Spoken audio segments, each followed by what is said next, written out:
মা, তোরা আবার আসিস। হ্যাঁ মা, আবার আসবো। খুব মিস করব তোমায়। সাথী, তুমি মাকে বলনি? মা এখনো গোছায়নি কেন? মা তো আমাদের সঙ্গে যাবে বলেছিলাম। এই না না না, আমি যাব না বাবা। আমি মেয়ের বাড়িতে রোজ গেলে লোকে খারাপ বলবে। আর কদিন আগেও তো ঘুরে আসলাম। তাই কি হয়েছে? আপনি আপনার মেয়ের বাড়িতে যাচ্ছেন, তো অসুবিধা কোথায়? ঠিক আছে, মেয়ের বাড়িতে মায়ের যেমন বেশি যেতে নেই, তাহলে মায়ের বাড়িতে ছেলেরও বেশি আসতে নেই। এবার থেকে আপনার জামাইও বছরে এক দুবার আসবে, তাতে চলবে তো?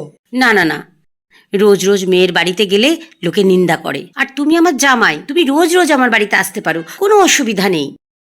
লোকে কে কি বললো সেই দেখে আপনি আপনার নিজের মেয়ের বাড়িতে যাবেন না? ওটা আপনার নিজের মেয়ে, বিয়ে দিয়েছেন বলে পর করে দেননি।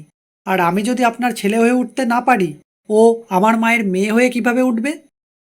আপনি আপনার মেয়ের বাড়িতে যাচ্ছেন, ওই বাড়িটা আপনার মেয়ের।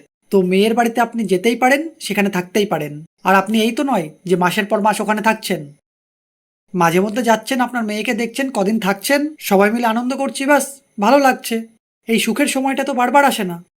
জামাই যদি আপনার বাড়িতে আসতে পারে, তাকে যদি নিজের ছেলে মনে করেন, তাহলে মাও ছেলের বাড়িতে রোজ রোজ যেতে পারে এবং থাকতে পারে। আপনি ওখানে গেলে ওর ভালো লাগবে। সাথে যাও, মাকে গুছিয়ে নিয়ে এসো।